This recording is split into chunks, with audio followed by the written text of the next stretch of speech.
Hello વિદ્યાર્થી મિત્રો, આજે આપણે ધોરણ 10 હિન્દીની પહેલી કવિતા જોઈએ. તમારી પહેલી કવિતાનું નામ છે પ્રભુજી તુમ ચંદન હમ પાની.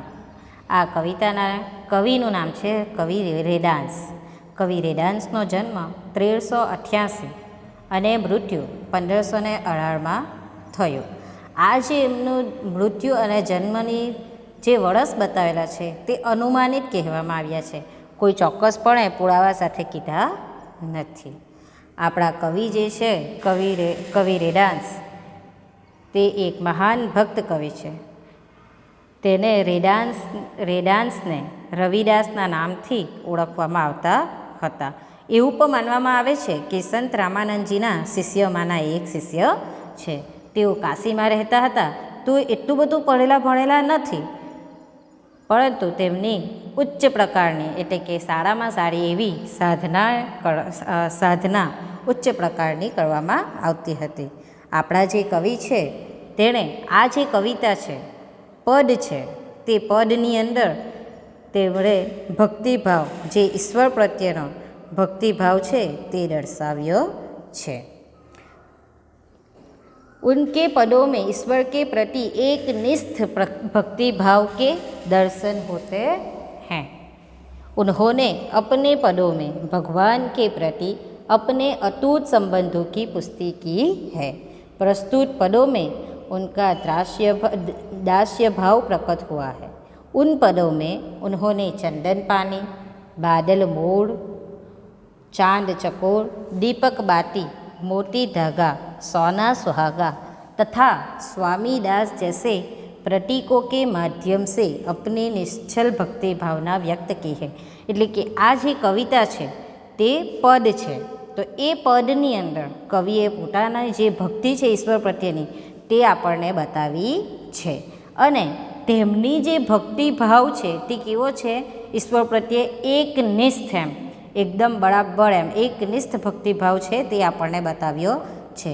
તેમણે આ પદની અંદર ભગવાન પ્રત્યે જે તેમની અંદર અતૂટ વિશ્વાસ છે, અતૂટ સંબંધ છે ભગવાન પ્રત્યે, તેની પુષ્ટિ કરાવી છે. આ પદની અંદર કવિએ દાસ્ય ભાવ પ્રકટ કર્યો છે. તેમણે આ પદમાં આપણને અલગ અલગ ઉદાહરણ આપીને તેના વિશે બતાવ્યું છે. અલગ અલગ પ્રતીકોના માધ્યમથી તેમની ભક્તિ ભાવનાને વ્યક્ત કરી છે. જેમ કે ચંદન પાણી, બાદલ અને મોર, ચાંદ અને ચકોર, દીપક બાતી, મોતી ધાગા, સોના સુહાગા, સ્વામી દાસ જેવા પ્રતીકોના માધ્યમથી તેમણે ભક્તિભાવ, જે ભગવાન પ્રત્યેનો ભક્તિ છે તે વ્યક્ત કરી છે. હવે આપણે કાવ્ય તરફ જઈએ. પહેલાં તો આપણે કાવ્ય પઠન કરી લઈએ, પછી ધીરે ધીરે કાવ્યને સમજીએ. પ્રભુજી તુમ ચંદન હમ પાની, જાકી અંગ અંગ બાસ સમાની. પ્રભુજી તુમ ધન બન હમ મોરા, જૈસે ચિતવત મદન ચકોરા. પ્રભુજી તુમ દીપક હમ બાતી, જાકી જ્યોતિ બળે दिन राती. प्रभुजी तुम मोती हम धागा, जैसे सोनहिम मिलत सुहागा. प्रभुजी तुम स्वामी हम दासा, ऐसी भक्ति करे रेडांसा. હવે આપણે એક એક પંક્તિ લેતા જઈએ અને તેને હિન્દી અને ગુજરાતી બંનેની અંદર સમજતા જઈએ. જો તમને સમજમાં ન આવે તો તમે ફરી વિડીયોને રિપીટ કરીને જોઈ શકો છો. ચાલો પહેલી પંક્તિ આપણે જોઈએ. પ્રભુજી તુમ ચંદન હમ પાની, જાકી અંગ અંગ બાસ સમાની. આ પંક્તિમાંથી જે અઘરા શબ્દો છે તે જોઈ લઈએ. જાકી એટલે કે જિસકી, અંગ અંગ એટલે કે શરીર કે સભી અંગ, बास यानी कि सुगंध, समानी यानी कि भर गई है, व्याप्त हो गई है. यह पंक्ति में कवि रेडांस, संत रेडांस कहते हैं कि हे प्रभु, आपके प्रति मेरा समर्पण भाव चंदन के साथ पानी जैसा है. क्या बोलते हैं वो? चंदन के साथ पानी जैसा है. चंदन के साथ घिसने पर पानी में भी चंदन की सुगंध व्याप्त हो जाती है। हे प्रभु, आप चंदन हैं तो मैं पानी हूँ। आपकी सुगंध भक्ति भाव के माध्यम से मेरे संपूर्ण शरीर के अंग अंग में व्याप्त हो गई है। यही पंक्ति को हम गुजराती में भी समझ लेते हैं। આપણી પહેલી પંક્તિ છે તેમાં સંત રેડાન્સ કહે છે કે હે પ્રભુ, આપના પ્રત્યે મારો સમર્પણ ભાવ ચંદનની સાથે પાણી જેવો છે, પાણી સમાન છે. ચંદનની સાથે ઘસવાથી પાણીમાં પણ ચંદનની સુગંધ વ્યાપી જાય છે, એટલે કે પાણીમાંથી પણ ચંદનની સુગંધ આવવા માંડે છે. હે પ્રભુ, તમે ચંદન છો, એટલે કે આપ ચંદન છો તો હું પાણી છું. આપની સુગંધ ભક્તિભાવના માધ્યમથી મારા આખા શરીરના અંગે અંગમાં વ્યાપ્ત થઈ ગઈ છે. આ પંક્તિમાં કવિએ ચંદન અને પાણીની સાથે પોતાની ભક્તિભાવનાને વ્યક્ત કરી છે. એમના ઉદાહરણ દ્વારા ભક્તિભાવના બતાવવામાં આવી છે. બીજી પંક્તિ પર જઈએ. प्रभु जी तुम धन बन हम मोड़ा जैसे चित्तवत चंद चकोड़ा. આપણે અઘરા શબ્દ જોઈ લઈએ. ધન યાની કે બાદલ, બન યાની કે જંગલ વન, મોड़ा मोड़, चित्तवत देखता है निहारता है, चंद यानी के चांद, चकोड़ा चकोर पक्षी. दूसरी पंक्ति में संत रेडांस कहते हैं कि हे प्रभु, आप मेरे लिए बादल जैसे हैं. कैसे हैं? बादल जैसे हैं. और मैं अपने आप को जंगल का मोड़ मानता हूँ. जैसे वर्षा ऋतु में काले काले बादलों को देखकर मोड़ मगन होकर नाचने लगता है, उसी तरह मैं आपको निहार कर मदमस्त हो जाता हूँ. हे प्रभु, जैसे चातक पक्षी चकोड़ा यानी कि चातक पक्षी चकोर पक्षी चंद्रमा को देखता रहता है, उसी प्रकार मैं भी सदा आपकी भक्ति में डूबा रहता हूँ. आ पंक्ति में संत रेडांस कहे छे कि हे प्रभु, आप मारा माटे केवा छो? वादळ समान छो. धन यानी के वादळ, तो वादळ समान छो. अने हूँ पोताने जंगलनो मोड़ मानु छूँ. बन हम मोड़ा एटले के हूँ मारी जातने जंगलनो मोड़ मानु छूँ. उदाहरण तरीके तेओ शुं कहे छे कि जेवी रीते वर्षा ऋतुमां काळा काळा वादळ जोईने मोड़ मग्न थई नृत्य करवा लागे छे. हमणे हालमां आपणे जो खेतरनी पासे जो આપણું ઘર હોય તો હમણે વરસાદની સિઝન તો છે જ, વર્ષા ઋતુ તો આપણી ચાલી જ રહી છે. તો આપણે જોઈ શકીએ છીએ કે વરસાદને માંગવા માટે મોર કેવી કળા કરે છે. તો તેવી જ રીતે શું કહે છે આમાં કે કાળા કાળા વાદળ જોઈને, એટલે કે વરસાદ આવવાની તૈયારી હોય તેવા વાદળ જોઈને મોર મગ્ન થઈ નૃત્ય કરવા લાગે છે. એવી રીતે હું પણ આપને જોઈને મદમસ્ત થઈ જાઉં છું. શું કહે છે? એવી રીતે હું પણ આપને જોઈને મદમસ્ત થઈ જાઉં છું. હે પ્રભુ, જેવી રીતે ચાતક પક્ષી ચકોડા એટલે કે ચાતક પક્ષી ચકોર પક્ષી ચંદ્રને જોઈને, ચંદ એટલે કે ચાંદ,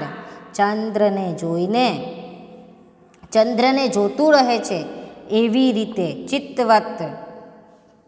ચિત્તવતનો અર્થ શું કીધો? દેખતા હૈ એટલે કે જોતું રહે છે. એવી જ રીતે હું પણ સદા આપની ભક્તિમાં હંમેશા મગ્ન રહું છું.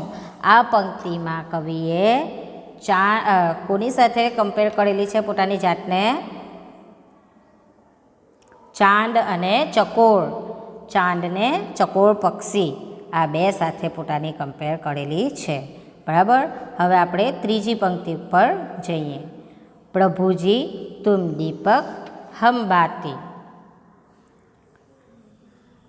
જાકી જ્યોતિ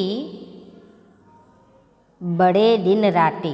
જાકીનો અર્થ આપણે પહેલી પંક્તિમાં જોઈ ગયા છે. શું આવે? જિસકી. બરાબર. જ્યોતિ. જ્યોતિ એટલે કે જ્યોતિ. આપણે પેલો દીવો સળગાવીએ તો તેની જ્યોતિ વિશે તો આપણને માહિતી છે જ કે જ્યોત કોને કહેવાય. બરાબર.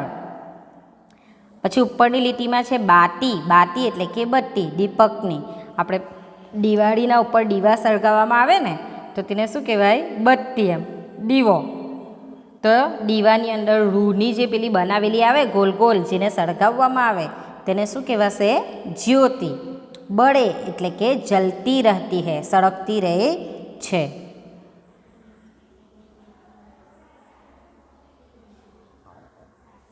बराबर. दिन रात એટલે કે रात दिवस.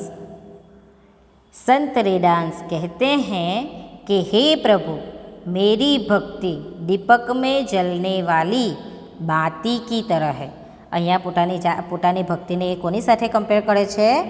દીવામાં સળગતી બાટી સાથે, જ્યોતિ સાથે પોતાની ભક્તિને કમ્પેર કરે છે. तरह है जिस प्रकार दीपक की बाती એટલે કે દીવાની बाती अपने आप को जलाकर दीपक के साथ बने रहने में सुख का अनुभव करती है, उसी प्रकार मैं भी अपना अस्तित्व खोकर केवल आपकी भक्ति की अभिलाषी हूँ. આ પંક્તિમાં શું કહેવા માંગે છે કવિ? કવિ કહે છે કે સંત રેડાંસ કહે છે, શું કહે છે કે હે પ્રભુ મારી ભક્તિ દીપકમાં વળતી બાટી સમાન છે. એટલે કે જે પેલી રૂની બનાવેલી બાટી આવે ને તેના સમાન પોતાની ભક્તિને તેની સાથે કમ્પેર કરેલી છે.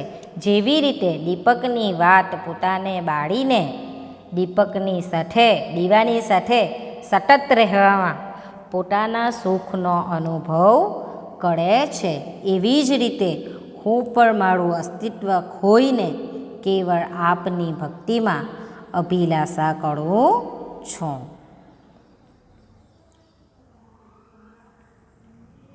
હવે આપણે ચોથી પંક્તિ તરફ જઈએ. પ્રભુજી તુમ મોતી હમ ધાગા જૈસે સુનાહિમ મિલત સુહાગા. અહીંયા આ પંક્તિના અંદર જે અઘડા શબ્દો છે તે જોઈ લઈએ. મોતી. મોતી તો આપણને બધાને ખબર જ છે કે મોતી કોને કહેવાય? ધાગા એટલે કે દોરો. સોનાહિમ એટલે કે સોને में. सुहागा क्षार द्रव्य जो सोने को गलाने का काम करता है, काम आता है. સોનું આપણે વેચવા જઈએ, તમને લોકોને અંદાજો હોય તો તે લોકો આપણે વેચવા જઈએ ને તો ત્યાં આપણે એવું કહીએ કે હા હવે અમારે વેચી દેવું છે અમારું સોનું. તે લોકો આપણી સામે તરત જ આપણા સોનાને એકદમ પીગાળી દે છે અને એક ગોળો બનાવીને આપણી સામે લાવે છે. અગર જો તમે કોઈ દિવસ તમારા મમ્મી સાથે સોનું વેચવા માટે ગયા હોય ને પછી તેના આધારે બીજું લેવાનું હોય, બરાબર, તો ત્યારે તમને કદાચ આ વસ્તુનો અનુભવ થયો હશે. તો આ જે સુહાગા છે તો એક દ્રવ્ય છે જે શેના માટે કામમાં આવે છે? સોનાને ગલાવવા માટે એટલે કે પીગાળવા માટે કામમાં આવે છે. यह पंक्ति में संत रेडांस कहते हैं कि हे प्रभु आप मेरे लिए सुंदर और चमकदार मोती की भांति है. जो पहले લીટી પ્રભુજી તુમ મોતી હમ ધાગા એટલે કે પ્રભુજીને પોતે એ શું કહે છે કે તમે મોતી છો અને હું ધાગા છું એટલે કે દોરો છું. જો આપણે પહેલાં હિન્દીમાં જોઈ લઈએ સારી રીતે.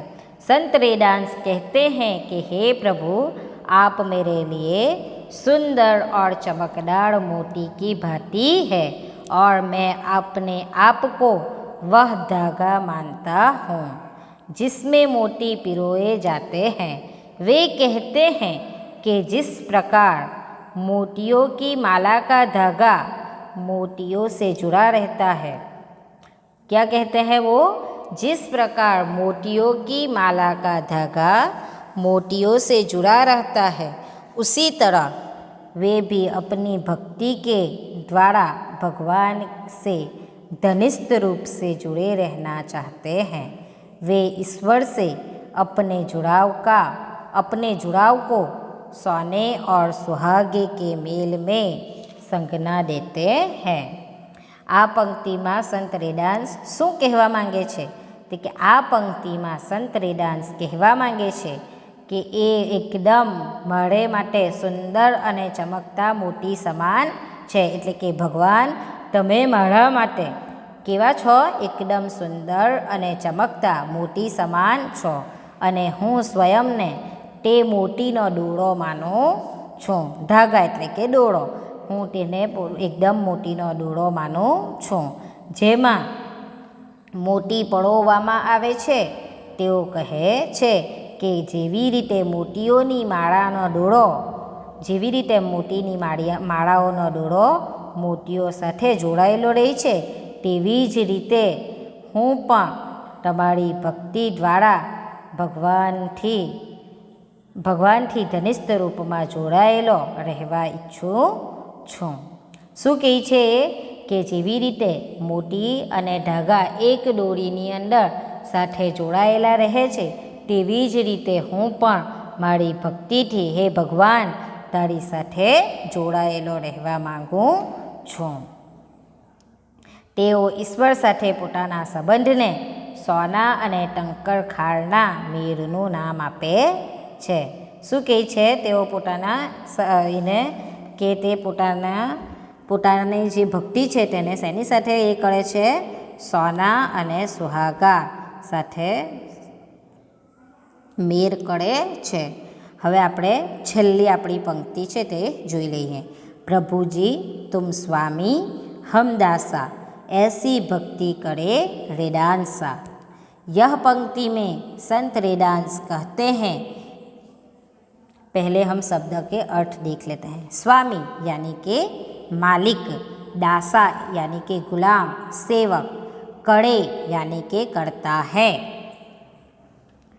यह पंक्ति में संत रेडांस कहते हैं कि हे प्रभु आप हमारे मालिक हैं और मैं आपका समर्पित सेवक हूँ। क्या कहते हैं?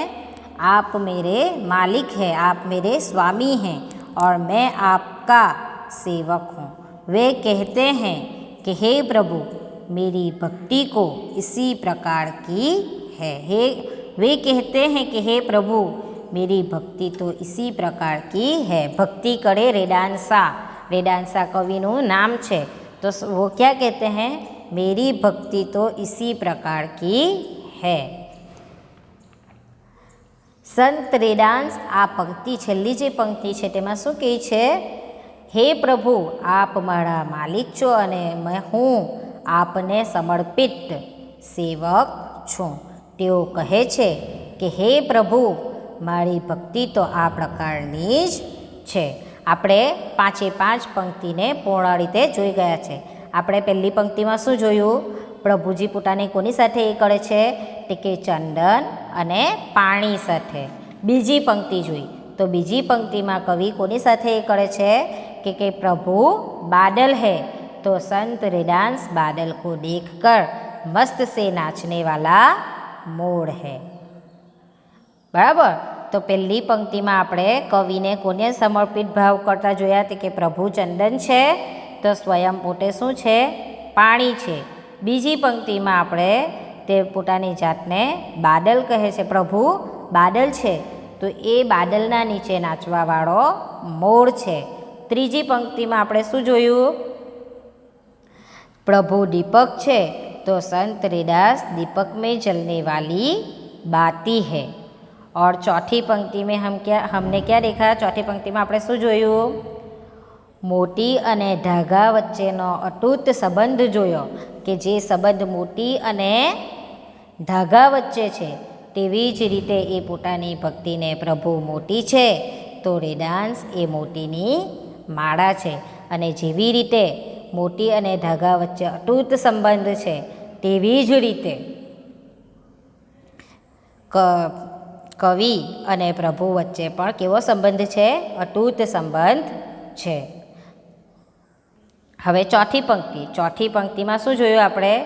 सोने और सुहागे का सध्यायी संबंध होता है। एटले कि सोना अने सुहागा वच्चे जे संबंध छे ते एना अने प्रभु वच्चे संबंध छे। અને પાંચમી પંક્તિમાં તે શું કહે છે કે સ્વામી યાની કે પ્રભુ મારા માલિક છે અને હું તેમનો સેવક છું. આવું એ છેલ્લી પંક્તિમાં કહે છે. તો આ છે આપણી હિન્દીની પહેલી કવિતા. કવિતાનું નામ છે પ્રભુજી તુમ ચંદન હમ પાની. બરાબર, આપણી કવિતા પૂર્ણ થાય છે.